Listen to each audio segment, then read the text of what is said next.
ونعوذ بالله من شرور أنفسنا ومن سيئات أعمالنا، من يهده الله فلا مضل له ومن يضلل فلا هادي له، وأشهد أن لا إله إلا الله وحده لا شريك له، وأشهد أن محمدًا عبده ورسوله. أما بعد، فإن خير الحديث كتاب الله، وخير الهدي هدي محمد صلى الله عليه وعلى آله وسلم،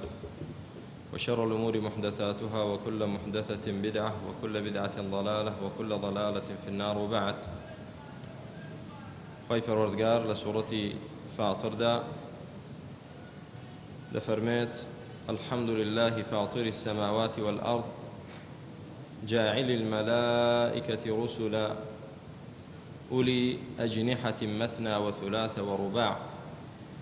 يزيد في الخلق ما يشاء إن الله على كل شيء قدير. پروردگار من لكو ملك سورة قرآن دا لسن سورة قرآن دا بالحمد دس بيدكا، بحمد ستايشي خوي دس بيدكا،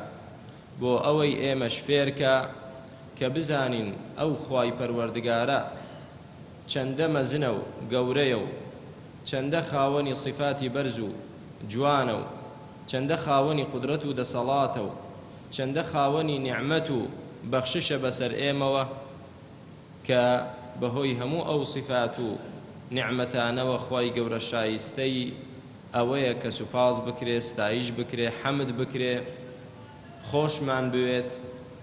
هەرچی حەمد و ستایشی تەواوە بۆ ئەوی دابنێین. ئەوەتە یەکەم سوورەتی قورئان بەچی دەست پێ دەکا؟ الحەمد لله رب العالمین. بە الحەمد دەست پێ دەکا. کەلیمەی ئەلیف و لام لەسەر حەمد بۆ ئیستیغراقە، یعنی هەموو محامدێک، هەموو حەمد و ستایشێک، تێگڕای ستایش و حەمدێک تەنها بۆ چێیە؟ بۆ خوای پەروەردگارە. بۆ خوای پەروەردگار تەنها شایستەی هەموو جۆرە حەمد و ستایشێکە. لەبەر چی؟ لەبەر ئەوەی کە ڕەب العالەمین خوای گەورە پەروەردگاری هەموو بوونەوەرە، پەروەردگاری هەموو جیهانیەکانە. خوای گەورە دانەری ئەرز و ئاسمان و ئەوەی کە لە نێوانیاندایە. خوای گەورە دانەری شەو و ڕۆژە. خوای گەورە خاوەنی هەموو نعمەتێکە بەسەر ئێمەوە، کەواتە تەنها ئەو شایستەی ئەوەیە کە حەمدی بکەین. حەمد براکانم کە لە سوورەتی ئەلحەمدیشەوە فێری بووین، الحەمد لله، حەمد بریتیە لە ثەنا لەسەر خوای پەروەردگار بەو صیفاتە جوان و کردارە مەزنانەی کە هەیەی خوای گەورە. خاوەنی ئەو هەموو ناو و صیفەتە بەرزانەیە، خاوەنی شەئنێکی منزلەتێکی مەزنە، بۆیە شایستەی ئەوەیە کە حەمدی بکەین و ستایشی بکەین و لە دڵەوە خۆشمان بوێت. لە ئایەتێکی تردا خوای گەورە دەفەرمێ: الحمد لله الذي خلق السماوات والأرض وجعل الظلمات والنور. حەمد بۆ ئەو خوای کە ئاسمانەکان و زەوی دروست کرد و هەروەها تاریکایی و ڕووناچیشی دانا. وجعل الظلمات والنور، ئەرز و ئاسمانی دروست کرد و شەو و ڕۆژیشی داناوە. ئەرز و ئاسمان ئەوە مەکان و شوێنە، و تاریکایی و ڕووناچیش بریتیە لە زەمان و کات، شەو و ڕۆژ. کەواتە خوایەک خاوەنی مەکان و زەمان بێ، خاوەنی شوێن و کات بێ بۆ ئێمەی دانابێ، هەر ئەو شایستەی ئەوەیە کە حەمدی بکەین. لە سوورەتی ئەنعامدا بوو، لە سوورەتی سەبەئدا خوای پەروەردگار دەفەرمێ: الحمد لله الذي له ما في السماوات وما في الأرض وله الحمد في الآخرة. حەمد و ستایش بۆ ئەوەی کە هەموو مڵکی ئەرز و ئاسمان هەر بۆ ئەوە، ولا آخرتیشدا تەنها ئەو حەمد دەکرێت. ئەوە لە سوورەتی فاتریش لێرەدا دەفەرمێ: الحمد لله فاطر السماوات والأرض جاعل الملائكة رسلا. حەمد تەنها بۆ چێیە؟ حەمد و ستایش بۆ ئەو خوای کە فاطر السماوات والأرض. فاطر یعنی لە نەبووەوە خوای پەروەردگار سەرەتا ئەرز و ئاسمانی هێنایە بوون و دروستی کرد. ابن عباس ڕەزای خوای گەورەی لێ بێ دەفەرمێ: نەمدەزانی کەلیمەی فاطر یعنی چی، تاوەکو دوو ئەعرابی، یعنی دوو عەرەبی دەشتەچی خەڵکی لادێ و دەشت هاتن، کێشەیان هەبوو لەسەر بیرێک، لەسەر بیرێکی ئاو کێشەیان هەبوو. یەکێکیان وتی: ئەنە فەتەرتوها، ئەنە فەتەرتوها، یعنی من یەکەم جار ئەو بیرەم لێ داوە، کەواتە من خاوەنی ئەو محەقی منە. فەتەرتوها یعنی ئەوەی کە سەرەتا لە نەبوونەوە هێنایە بوون. خوای پەروەردگار فاتیرە، لە نەبوونەوە یەکەم جار خوای گەورە ئەو ئەرز و ئاسمانەی هێناوەتە بوون. فاطر السماوات والأرض، دەی خوایەک ئەم هەموو ئاسمانە مەزنە و ئەم هەموو زەویە گەورە بەو نظام و تەرتیب و دەسەڵاتەوە بهێنێتە بوون واللهی شایستەی ئەوەیە کە حەمد و ستایش و تەنامان تەنها بۆ ئەو بێت جاعل المەلائکەتی ڕوسولا سەرەڕای ئەوەی کە ئەرز و ئاسمانی دروست کردووە ئەو جا مەلائکەتیشی داناوە مەلائکەتیشی دروست کردووە بۆچی بۆ ئەوەی ئەمرە قەدەریەکانی خوای پەروەردگاری مەزن لە ناو بوونەوەردا جێبەجێ بکەن پەروەردگار ئەو هەموو مەلائکەتەی هەیەتی وما يعلم جنود ربك إلا هو کەس نازانێت جوندەکانی خوای پەروەردگار چەند زۆر و چەند بەدەسەڵات و بەتوانان ئیلا خوا خۆی نەبێ ئەو هەموو فریشتەیە کە خوای گەورە دایناوە و هەیەتی ئوموری بوونەوەر خوای پەروەردگار پێی سپاردوون کە بە ئەمری خوای گەورە جێبەجێ دەکەن و بەڕێی دەکەن مەلائکەتیش خوای پەروەردگار بە مەزنی دروستی کردوون توانە و دەسەڵاتی زۆریان هەیە بۆ نمونە یەکێک لەوانە کاتێک کە پێغەمبەری خوا عەلەیهی سەڵات وەسەلام چوو بۆ تائیف کە چوو بۆ تائیف ئەهلی تائیف زۆر خراپ بوون گوێیان بۆ پێغەمبەری خوا نەگرت عەلەیهی سەڵات وەسەلام بەڵکو منداڵەوڕکەیان تێبەردان و دەستیان کرد بە بەردبارانکردنی پێغەمبەری خوا عەلەیهی سەڵات وەسەلام تاوەکو خوێن بەلاشەیدا هاتە خوارەوە سەڵات و سەلامی خوای گەورەی لەسەر بێ بۆ ئەوە نەچوو بوو داوای ماڵ و سامان و سەرکردایەتی و دەسەڵاتیان لێ بکە بۆ ئەوە چوو بوو لە جەهەنەم ڕزگاریان کە بۆ ئەوە چوو بوو لە تاریکایی و گومڕایی کوفر و شیرک دەریان بێنێ بەختەوەر بن لە دنیا و لە قیامەت بەڵام ئینسانی نەفام نازانێت خێر لە چیدایە لە جیاتی سوپاسکردن و پێشوازیکردن بەربارانیان کرد دەربەدەریان کرد کاتێک کە گەڕایەوە پێغەمبەری خوا عەلەیهی سەڵات وسەلام بێهۆش بوو دوایی کە بەهۆش خۆی هاتەوە مەلائکەتێک هاتە لای جبریل هاتە لای فەرمووی ئەی محەممەد عەلەیهی سەڵات وسەلام خوای پەروەردگار فریشتەی کێوەکانی بۆ ناردوویت دەفەرمێت ئەگەر محەممەد ئیزنی لەسەر بێت عەلەیهی سەڵات وسەلام لە ئەطبق عەلەیهم الأخشبین ئەو من هەردوو کێوەکانیان بەسەر دێنمەوە یەک و تەبقی دەکەم بەسەر یەک لە ناویان دەبەم کە ئەنەما هەر نەبوون دوو کێو کە ئەوان لە بینی دوو کێوەکەدان دەیهێنمەوە یەک و کەپسی دەکەم بە یەکەوە کە ئەنەما شوێنێک نەبووە کە ئەوانەی تێدا بووبن یەک مەلائکەت بتوانێت دوو کێو بێنێتەوە یەک و بە یەکەوە بیان لکێنێ و کە ئەنەما لە ناوانیاندا هیچیش نەبوو یەک فریشتە بەتەنها پێغەمبەری خوا عەلەیهی سەڵات وسەلام فەرمووی نەخێر من سەبر دەگرم ومێدم وایە خوای گەورە لەنەوەی ئەوانە جیلێک دەربێنێت جیلێک دروست بکات يعبدون الله ولا يشركون به شيئا ومێدم بەنەوەکانیانە ومێدم بەو پیرانە نییە چونکە ئەوانە زۆربەیان گوێ لە حەق ناگرن هەرچەندە بۆی باسکەی فایدەی نییە بەڵام ومێدم وایە لەنەوەی ئەوان خوای گەورە جیلێکی تازە بێنێ کە تەنها خوا بپەرستن و لەگەڵ خوا کەسی تر نەپەرستن لەگەڵ خوا کەسی تر نەپەرستن پێغەمبەری خوا عەلەیهی سەڵات وسەلام پەلەی نەکرد بۆ چونکە پێغەمبەر عەلەیهی سەڵات وسەلام بۆ ئەوە نەهات بوو کە ڕقەکانی خۆی بێنێتە جێ تۆڵەکانی خۆی بکاتەوە بۆ ئەوە نەهات بوو بۆ ئەوە هاتبوو کە هیدایەتی خەڵک بدات بۆیە هەرچەندە ناڕەحەتیش کراوە هەرچەندە کە ئەزیەتیش دراوە سەبر دەگرێ ومێدی وایە جیلێکی تازە بێ خوا بەتەنها بپەرستێ فعلەن خوای پەروەردگاریش هیدایەتی نەوەکانیانیدا و کەسانێکن کە خوا بەتەنها دەپەرستن مەبەستمان لە قودرەت و دەسەڵاتی مەلائکەتە کە یەک مەلائکەت ئەو توانایەی هەبێت خوای پەروەردگار مەلائکەتیشی دروست کردووە بۆ ئەوە دروستی کردوون کە باران و کێوەکان و ئەرز و ئاسمان و خوای گەورە چۆنی بوێ بەو شێوەیە بەڕێوەی دەبن لە حەدیثی تردا پێغەمبەری خوا عەلەیهی سەڵات وسەلام بۆمان باسی جەهەنەم دەکا کە جەهەنەم 7,000 زنجیرەی لێبەسترا و هەر زنجیرێکی 7,000 مەلائکەت ڕای دەکێشێت خوای گەورە بمان پارێزێ لە ئاگری جەهەنەم ڕوسوولەن پەروەردگارمان ئەو فریشتانەی کردوونە نێرراو ڕەسوول و نێرراو لە بینی خۆی و پێغەمبەرانیدا و ئەوەیانەی کە خوای گەورە بیەوێت بۆ ئەوەی وەحی خوا بگەێنن بە پێغەمبەران عەلەیهیم السەڵات وەسەلام ئولی ئەجنیحەتین بێگومان مەلائکەتەکان و بەتایبەتی جبریل عەلەیهی السەلام خوای پەروەردگار دەینار بۆ ئەوەی وەحی خۆی بنێرێ بۆ چێ بۆ پێغەمبەران سەڵات وسەلامی خۆیان لەسەر بێت ئولی ئەجنیحەتین مەثنا وەثولاث وەڕوباع پەروەردگار فریشتەکانی وا دروست کردوون کە خاوەنی باڵن فریشتەکان باڵیان هەیە بەو باڵانەیان دەفڕن هەیانە دوو باڵی هەیە هەیانە سێ هەیە هەیە چواری هەیە يزيد في الخلق ما يشاء پەروەردگار زیاتریشی دەکا لە باڵەکانیان ئەوەندەی کە بێوێ هەروەکو پێغەمبەری خوا عەلەیهی سڵاو وسەلام بۆمان دەجێڕێتەوە کە لقد رأى من آيات ربه الكبرى كاتك جبريل بيني لحقيقتي خوي جبريل شصت بالي بيوبو قد سد الأفق يعني كآوا سيري آسمان كي أو آسماني همو پر كردبو تنها جبريل عليه السلام شصت بال دي خواي پروردگار أو ملائكة مزناني دروس كردون بمشي ويا يزيد في الخلق ما يشاء إن الله على كل شيء قدير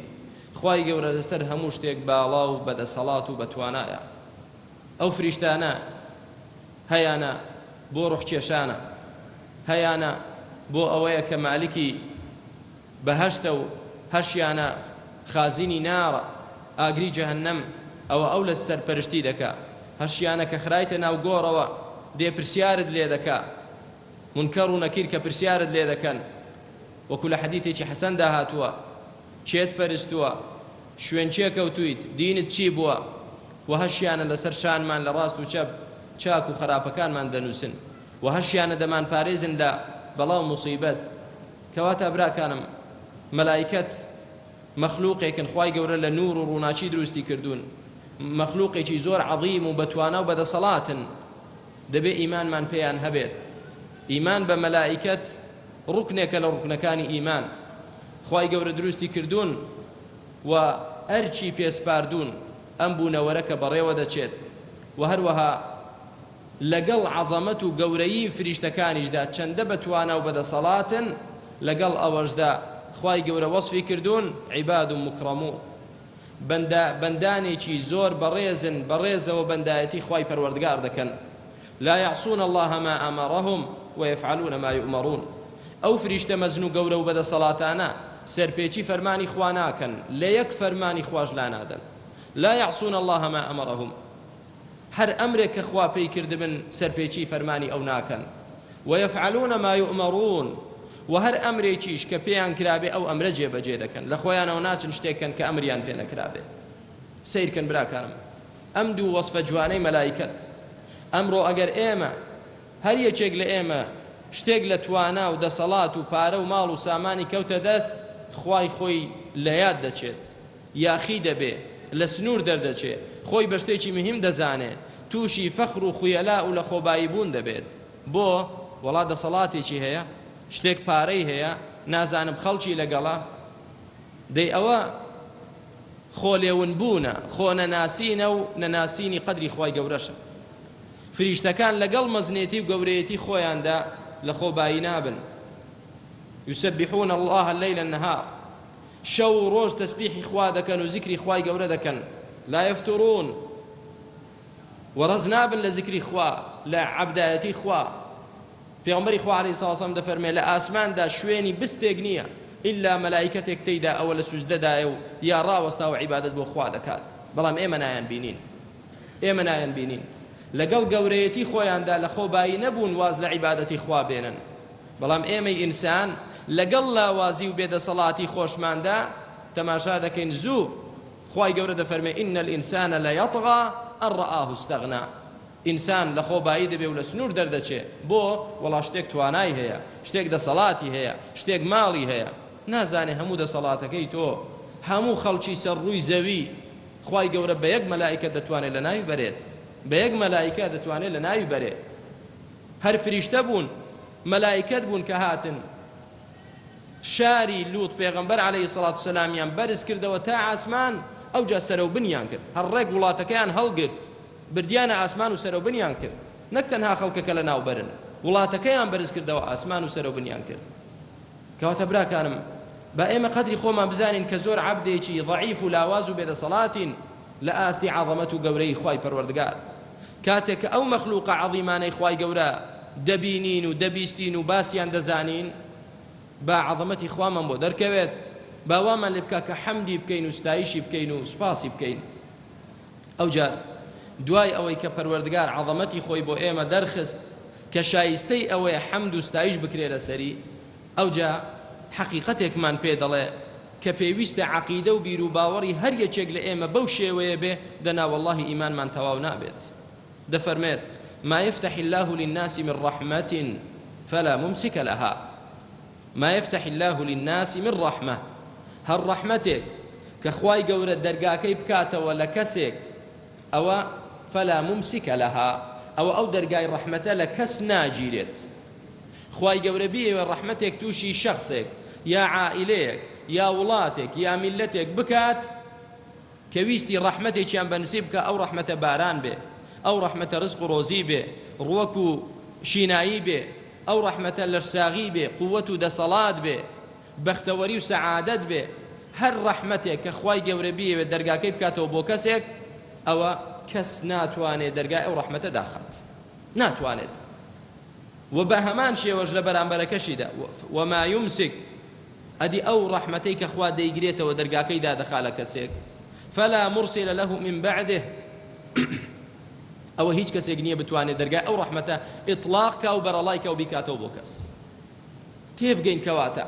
کەواتە خێر و خۆشی زەرەر و قازانج نەفع و ضڕ بەدەست چێیە تەنها بەدەست خوایە ئەگەر ڕەحمەتێک خوا بێوێ تووشت کە هەموو دنیا خڕ بێتەوە لێتی مەنعکە واللهی مەنع ناتوانن مەنعیکە لێت ئیلا تووشت دەبێت و ئەگەر ڕەحمەتێکیش خوا لێت بگرێتەوە هەموو دنیا بێوێ ئەو خێر و خۆشیەت توش بێ واللهی تووشت نابێ ئەوە خوا وا دەفەرمێت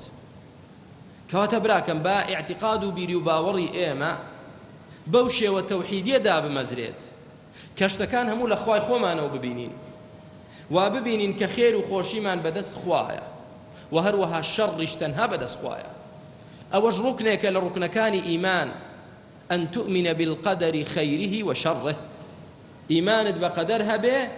هەمووی کە لەلایەن خوایە و بە تەقدیری خوایە خێرەکەی و شەڕەکەشی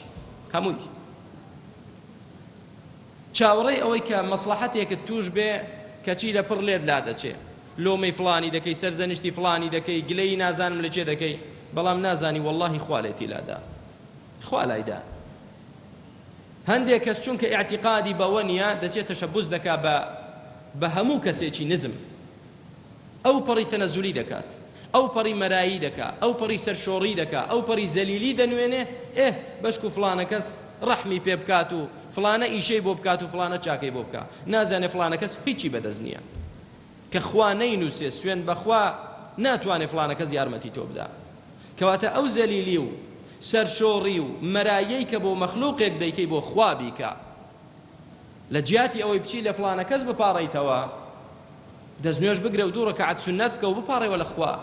لە سوجدەدا بپاڕێەوە لە خوا ئەی خوای پەروەردگار خێر تەنها لای تۆیە ئەو خێرم لە تۆ دەوێت پێغەمبەری خوا عەلەیهی سەڵات وسەلام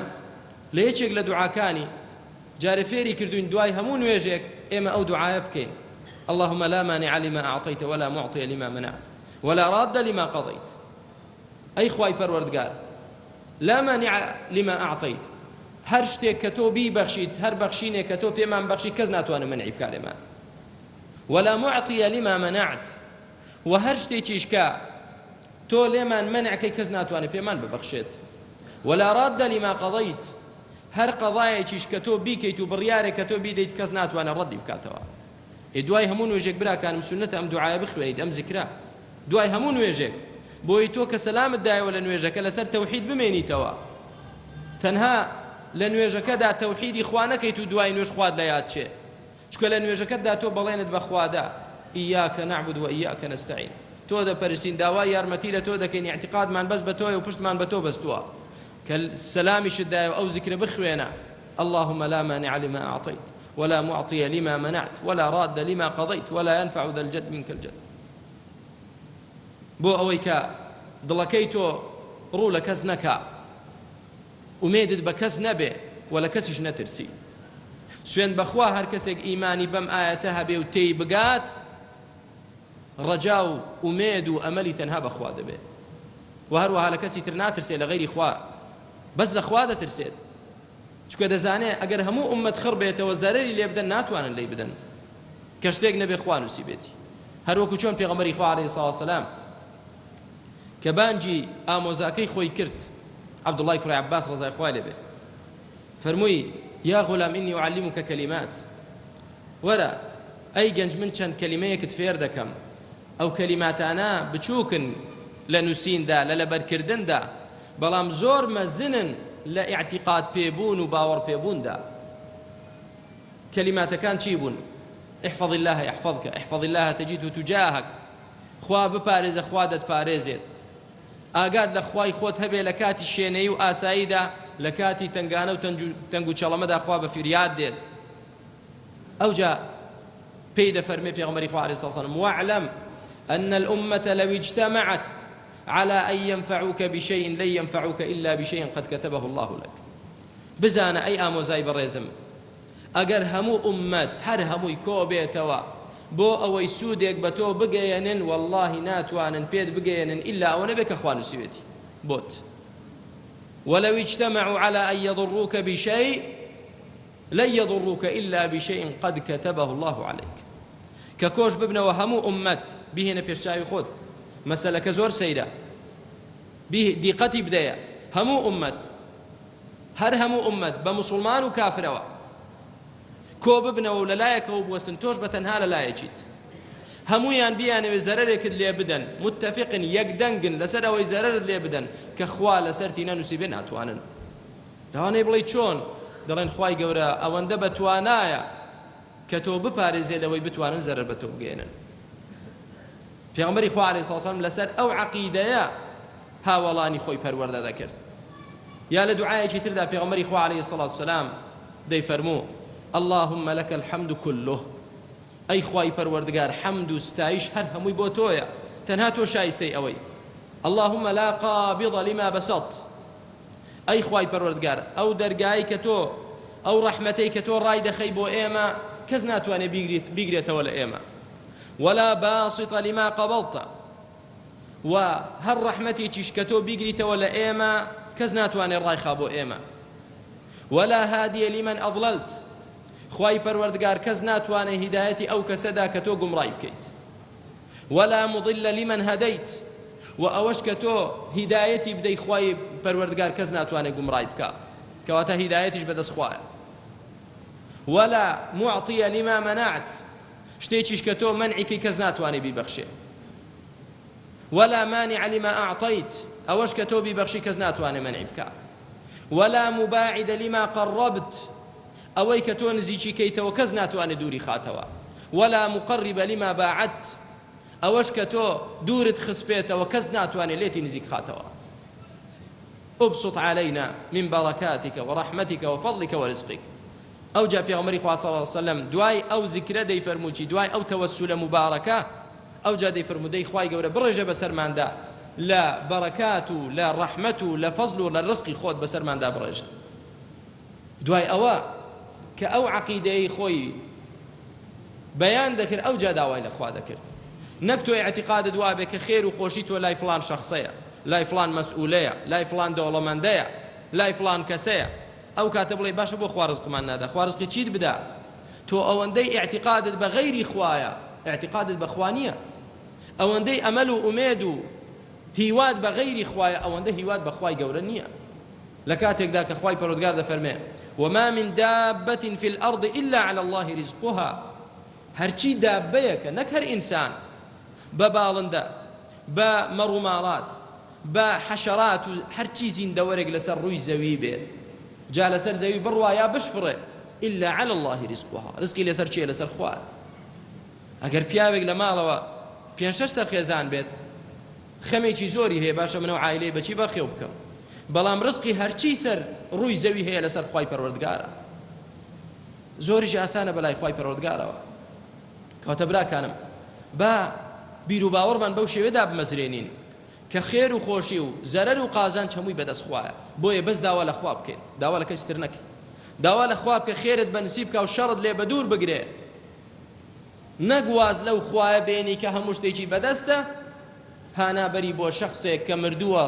700-800 ساڵ پێش ئێستا مردووە لە ناو خاکدایە عەبدێکی ساڵحی بەڕێزی بە تەقوا بووە تۆ هانا بۆ ئەو بەریت فڵانە کەس هانامان بۆ تۆ بهێنا شیفای نەخۆشمان بدەیت کاتێکیش تەماشا دەکەین قورئان وای فێر نەکردوین قورئان فێری کردوین وئیذا مەریضت فهو یەشفین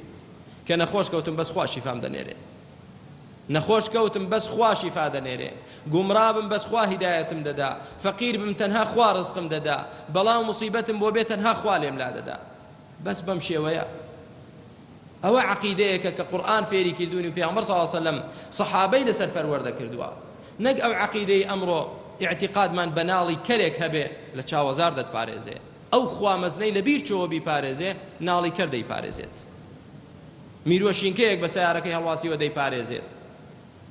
پەڕۆیەکی هێناوەتەوە لەسەر قەبرێک دەیپارێزێت. ئەو بیر و باوەڕە پرۆپوچە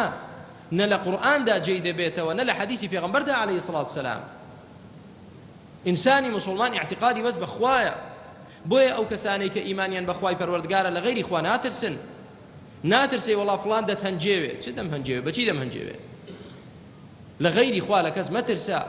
لە غەیری خوا پشت بە کەس مەبەستە، داوا لە کەس مەکە، ڕەجا و ئومێد و هیوات بە کەسی تر نەبێ. کەوابی خوای گەورە هەموو خێر و خۆشیەکت بەنسیب دەکا، لە شەڕ و بەڵام موسیبەت لات دەدا. ئەو جا دەفەرمێ وهو العەزیز الحەکیم، خوای گەورە عەزیزە حەکیمە، بە عیزەتە دەتوانێت هەموو بەڵایەکت لەسەر لا بدە، هەموو خێرێکیشت بەنسیب بکە، و حەکیمیشە، جار جار کە تووشی نەخۆشیت کە تاقید دەکاتەوە، کە تووشی فەقیریت دەکات تاقید دەکاتەوە، بزانێ سەبر دەگری و داوا لەو دەکەی یا هانە بۆ یەکێکی تر دەبیت. حکمەتی هەیە خوای گەورە کار لەجێ. لە ئاەتی تردا خوای پەروەردگار دەفەرمێ وإن يمسسك الله بضر فلا كاشف له إلا هو. ئەگەر خوای گەورە تووشی ناڕەحەتیەکت کا و زەرەرێکت توش کا، والله کەس لای نابە ئیلا خۆی نەبێ، فلا كاشف له إلا هو، کەس لای نابە ئەو بەڵاو موسیبەت و زەرەرە لەسەرت لا نابە ئیلا خۆی نەبێ. وإن يردك بخير فلا راد لفضله،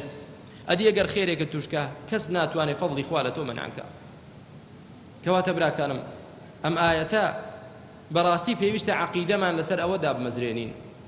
وابین ئومەتێک بین تەنها خوا پەرست بین، تەنها لە خوا ترس بین، ئومێد و ڕەجامان تەنها بە خوای خۆمان هەبێت، چونکە هەموو شتێک بەدەست ئەوە. دوای ئەوە پەروەردگارمان پێمان دەفەرمێ یا ئەیوهە الناس، ئەی خەڵچینە هەر هەمووتان، اذكروا نعمة الله عليكم، بیر لە چی بکەنەوە؟ بیر لە نیعمەتەکانی خوا بکەنەوە بەسەرتاندا. ئەگەر دانیشین براکانم، ئەگەر ئەمڕۆ لە شوێنی خۆمان دانیشین، نەک تا بەیانی، والله تا ڕۆژی مردنیشمان نیعمەتەکانی خوا حیساب بکەین، ئەگەر بیان زانین و بیان ناسین کۆتایی نایە، چونکە خوای پەروەردگار دەفەرمێ وإن تعدوا نعمة الله لا تحصوها. ئەگەر بێت و ئێوە نیعمەتەکانی خوا سەرژمێر بکەن و بیان حسابیان کەن ناتوانن سەرژمێریکەن، ئەوەندە زۆرە، چونکە نیعمەتی خوا بەسەر ئێمەوە چاود نیعمەتێکە براکەم، دەستت نیعمەتێکە، پەنجەت نیعمەتێکە، لاشەت نیعمەتێکە، عەقڵت نیعمەتێکە، ئیمان نیعمەتێکە، نیعمەتی خوا کۆتایی نایە. هیدایەت بۆ ئەو دینە نیعمەتێکە، ئەو ئەمن و ئاسایشەی کە تێیدای نیعمەتێکە، نیعمەتەکانی خوا کۆتایی نایە. بە کورتی نیعمەتی خوا بیر لەو سێشتە بکەوە، لە نەبوونەوە خوا تۆی هێناوەتە بوون، ئەوە گەورەترین نیعمەت. دوای هێنانەبوونیشت ئەوجا پەروەردەی کردویت، ئەوجا بەخێوت دەکا ڕۆژ لە دوای ڕۆژ. ئەوجا نیعمەتی سێمیش نیعمەتی هیدایەت، کە خوا تۆی هیدایەت داوە بۆ ئیسلام، ئەن هەداکم للئیسلام، کە گەورەترین نیعمەتە براکەم، چونکە نیعمەت تەنها لەش ساغی و عافیەت و سەلامەت و ماڵ و سامان نییە، گەورەترین نیعمەت نیعمەتی هیدایەت و ئیمان و ئیسلامە. تۆ با ماڵی دنیات هەبێت، با لەش ساغ بیت، با چی شتێکت پێخۆشە لەم دنیاە دەستت کەوێ، بەڵام کە خوا هیدایەتی نەدابی بۆ ئیسلام، ئەوە تۆ تەنها لە ژیانی دنیادا ئەو نیعمەتانەت هەیە، هەر لە لەحظەی مردنتەوە ئەو جارە نیقمەت دەست پێ دەکا، ئەو جارە عەذاب و سزا دەست پێ دەکا، ئەو جا چوونە ناو جەهەنەم و ئەو جا عەذابی قەبر و خوا بمان پارێزێت. کەواتە براکەم نیعمەتی هیدایەت بۆ ئیسلام نیعمەتێکی گەورەیە، قەدری بزانین. والله لە نیعمەتی ماڵ و سامان و لەش ساغی زۆر گەورەترە، خوای گەورە بۆمان بپارێزێ و زیادی کات. اذكروا نعمة الله عليكم، ئەی خەڵچینە بیر لە نیعمەتەکانی خوا بکەنەوە بەسەرتاندا. بیرکردنەوە گرنگە براکانم، بەڵام زۆرێک لە ئێمە خومان گرتووە بە نیعمەتەکانی خواوە، کە عادەت و خود بە شتێکەوە گرت بیری لێ ناکەیتەوە. بەیانی هەڵدەستیت، خەریکی نان خواردنیت، خەریکی کەسابەتیت، ئێوارە شەو دادێ دەخەویت، تەواو بیر لەوە ناکەیتەوە ڕۆژێک بڵێ ئەم زەوی من بەسەری دادەڕۆم، خوا بۆ منی ڕاخستووە. ئەو نیعمەتە ئەگەر شکری نەکەم خوای گەورە لەسەری، ئەو محاسبەی لەسەرە. ئەو لەش ساغەی کە خوا بە منی بەخشیوە کە شکری خوای گەورە نەکەم محاسبەی لەسەرە ئەم هەموو ناز و نیعمەتەی کە منی تێدام کە شکری خوای پەروەردگار نەکەم محاسبەی لەسەرە کەواتە خوای گەورە فێرمان دەکا اذكروا نعمة الله عليكم بەدڵەوە بیر لە نیعمەتەکانی خوا بکەینەوە بیناسین بەهی خوای بزانین و بە زمانی شکری خوای گەورە بکەین و بەلا شەش نیعمەتەکانی خوا لە طاعەتی خوادا سەرف بکەین هل من خالق غير الله خوای گەورە پرسیارێکمان لێ دەکات لە هەمومان ئەو پرسیارە تێی بگەن و وەڵام بدەنەوە هل من خالق غير الله يرزقكم من السماء والأرض خەڵچینە هیچ خالقێکی تر هەیە جگە لە خوا هیچ خالقێکی تر هەیە جگە لە خوا ئەو پرسیارێکی خوای گەورەی لێمان دەکات گوێی لێ بگرن و وەڵامی دەنەوە هل من خالق غير الله هیچ خالقێکی تر هەیە جگە لە خوا يرزقكم من السماء والأرض رزقی ئێوە دەدات لە ئاسمان و لە زەوی کەس هەیە هیچ خالقێکی تر هەیە رزقی ئێمە بدا ئەگەر خوای گەورە رزقەکەی خۆی بگرێتەوە لێمان کەسێکی تر هەیە بڵێ دەی خەڵقینە خەمتان نەبێ و خەم مەخۆن ئەگەر خوای گەورە رزقتان نەدا لەمە دوام رزقتان دەدەم شتی وا هەیە ئەگەر ئەو زەویە خوا لێت وەربگرێتەوە لەکوێ دەبی ئەم بارانە خوای گەورە لێت بگرێتەوە چیت بەسەر دێ ئەو ئاوەی کە لە دەریا و بەحرەکاندا هەنە خوای گەورە بە زەویدا نوقمی بکات و ئاو دەست نەکەوێت چ دەکەی زەوی وشک کا و ڕۆکی تێدا شین نەکات چ دەکەی ئەگەر مەلاین دۆلارمان لە جیرفاندا هەبێ و لە قاسەکاندا هەبێ چی پێ دەکرێت ئایا پارە دەخورێ کە خوای گەورە ڕزقی خۆی بگرێتەوە خەڵکی دەژیێت هل من خالق غير الله يرزقكم من السماء والأرض خالقێکی تر هەیە جگە لە خوا ڕزقی ئێوە بدا لە ئاسمانەکان و لە زەوی وەڵامتان چییە وەڵام چییە نەخێر نییە دەیکە نەخێر نییە کەواتە دەبێ ئینسان سپڵە نەبێ و بەوەفا بێ مادام تەنها ئەو خوایە ڕزقت دەدا کەواتە لا إله إلا هو کەواتە هیچ معبودێکیش نییە تۆ بیپەرستی و شایستەی پەرستن بێ تەنها ئەو نەبێ بەڵام خوا ڕزقت بدا و تۆ شکری یەکێکی تر بکەی خوا چاکە و ناز و نیعمەتت بەسەردا بڕێژێ و تۆ بە هیچێکی تری بزانی ئەوە بەڕاستی سپڵەیەتیە ئەوە کوفری نیعمەتە ئەگەر کرێکارێکت هەبێ براکەم کرێکارێک بگریت و لە جیاتی دووەش بە خواردن سێوەش بە خواردنی بدەیتێ ڕۆژێک و ئێوارەش پارەشی بدەیتێ پێی بڵێ براکە من تۆم گرتووە بەکرێ ئەمڕۆ ئیش بۆ من دەکەیت ئەو بچێت ئیش بۆ جیرانەکەت بکات دێتەوە کاتی وەش بەکەش نان لای تۆ دەخوات و ئێوارەش دێ پارەم بدەیە زەحمە نەبێ ئەی کوا ئیشەکە وەڵام منیشم بۆ جیرانەکەت کردووە قبوڵی دەکەیت قبوڵی ناکەیت خوا دروستت بکە و ڕزق و ڕۆزیت بدا و غەیری ئەو کەس نەبێ دروستت بکە غەیری ئەو کەس نەبێ ڕزقت بدا لەگەڵەوەشدا بچی یەکێکی تر بپەرستی لەگەڵەوەشدا ئیعتیقادت بە یەکێکی تریش بێ هاوارکەیتە کەسێکی تر هانا بۆ یەکێکی تر بەری وابزانی یەکێکی تر جگە لە خوا بفریای تۆ دێ ئەوە بەڕاستی هەروەکو چۆن ئێمە قبوڵ ناکەین خوای گەورە زیاتر قبوڵی ناکە لا إله إلا هو فأنا تؤفكون ئەی کە ئێوە وا دەزانن بەس خوا ڕزق دروستی کردن بەس خوا ڕزق و ڕۆزیتان دەدا ئەی بۆ ئێوە لە عیبادەتی خوا لا دەدەن بۆ عیبادەتی یەکێکی تر فأنا تؤفكون فأنا تصرفون بۆ لا دەدرێن ئێوە لە پەرستنی ئەو خوایە بەتەنها و شکرکردنی ئەو بۆ پەرستنی یەکێکی تر و بەندایەتی کردن بۆ یەکێکی تر بە حاڵی خۆمان سیرکن براکانم زۆرێک لە مسلمانان جگە لە کافرەکان زۆرێک لە مسلمانان ڕازی نییە کە دەستور و یاساکەی تەنها قورئانەکەی خوا بێت خواش دروستی کردووە خواش ڕزق و ڕۆزی دەدات مردن و ژیانیشی بەدەست خوایە بەڵام دەژڵێ ڕازی نیم بەوە من ئەوە کوفرە بەڕاستی کوفرێکی گەورەیە خوا دروستت کە بەڵام بڵێ من بە بەرنامەکەی خوا ڕازی نابم خوا نیعمەتت بەسەردا بڕێژێ بەڵام تۆ شکری یەکێکی تر بکەیت کەواتە برا بە بێدار بینەوە هۆشیار بینەوە تێبگەین ئێمە لە غەفڵەت داین لە حەقی خوای پەروەردگار زۆر کەم تەرخەم و مقەسیرین بەڵکو زۆرێک لە مسلمانان زۆر بە هەڵەدا چوون لا ڕێبوون لە جیاتی پەرستنی خوای تاک و تەنها بە تەنها